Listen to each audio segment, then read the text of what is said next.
Number 1. Speak of the Devil. The Way the Satanic Temple is Changing the Way We Talk About Religion by Joseph P. Laycock. In 2013, when the state of Oklahoma erected a statue of the Ten Commandments on the grounds of the state capitol, a group calling themselves the Satanic Temple applied to erect a statue of Baphomet alongside the Judeo-Christian tablets. Since that time, the Satanic Temple has become a regular voice in national conversations about religious freedom, disestablishment, and government overreach. In addition to petitioning for Baphomet to appear alongside another monument of the Ten Commandments in Arkansas, the group has launched campaigns to include satanic nativity scenes on government property in Florida, Michigan, and Indiana, offer satanic prayers at a high school football game in Seattle, and create after-school Satan programs in elementary schools that host Christian extracurricular programs. Since their 2012 founding, the Satanic Temple has established 19 chapters and now claims 100,000 supporters. Is this just a political group perpetuating a series of stunts? Or is it a sincere religious movement? Speak of the Devil is the first book-length study of the Satanic Temple. Joseph Laycock, a scholar of new religious movements, contends that the emergence of political Satanism marks a significant moment in American religious history that will have a lasting impact on how Americans frame debates about religious freedom. Though the group gained attention for its strategic deployment of outrage, it claims to have developed beyond politics into a genuine religious movement. Equal parts history and ethnography, Speak of the Devil is Laycock's attempt to take seriously the Satanic Temple's work to redefine religion, the nature of pluralism and religious tolerance, and what religious freedom means in America. Revolt of the Angels by Anatole France 1914, Number 2 The _satanic _temple _revolt of the angels Anatole France, I knew him. He was the most beautiful of all the seraphim. He shone with intelligence and daring.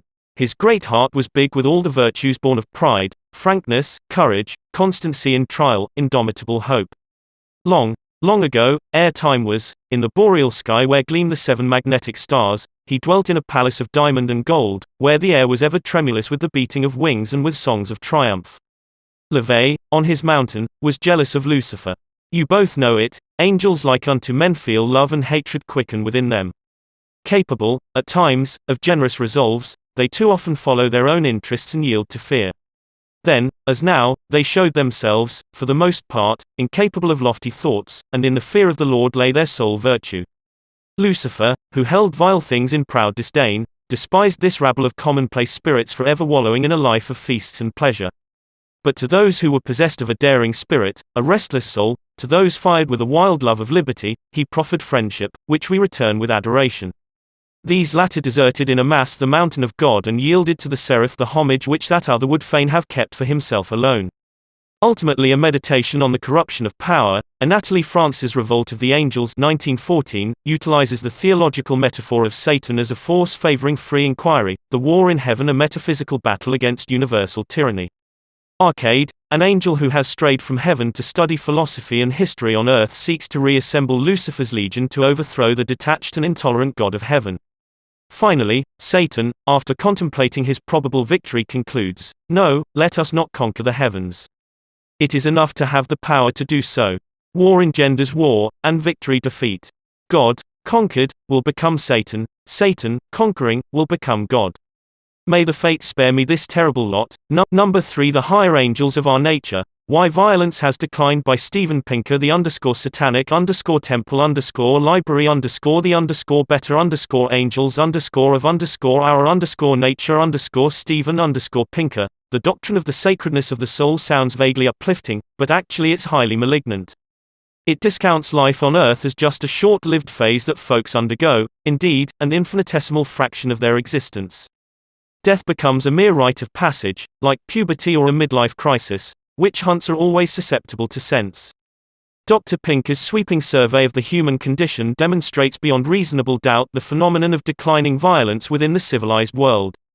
From the contemporary viewpoint, we are now better ready to consider what works, and what doesn't, in reference to effective sociopolitical models conducive to optimal liberty and happiness among populations.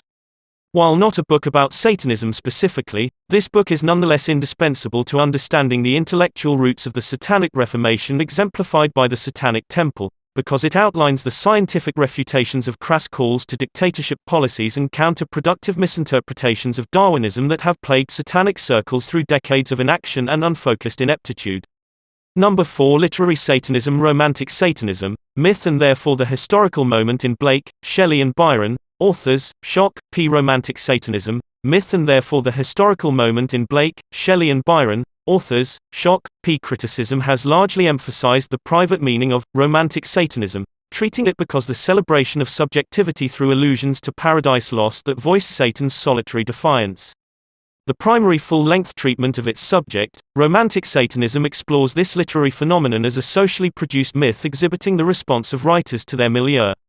Through contextualized readings of the main works of Blake, Shelley, and Byron, this book demonstrates that Satanism enabled Romantic writers to interpret their tempestuous age. It provided them a mythic medium for articulating the hopes and fears their age aroused, for prophesying and inducing change. Number 5. The Satanic Epic by Neil Forsyth. The _satanic _temple library the _satanic epic Neil Forsyth. Whatever the author's intentions in writing Paradise Lost, there's little doubt that Milton's epic is the true satanic Bible, establishing our understanding of Satan as rebel against tyranny over the body and mind. Satan emerges because the main challenge to Christian belief. It's Satan who questions and wonders and denounces. He's the good doubter who gives voice to several of the arguments that Christianity has provoked from within and without. And by rooting his satanic reading of Paradise Lost in biblical and other sources, Forsyth retrieves not only a beautiful and heroic Satan but a Milton whose heretical energies are embodied during a satanic character with a lifetime of his own.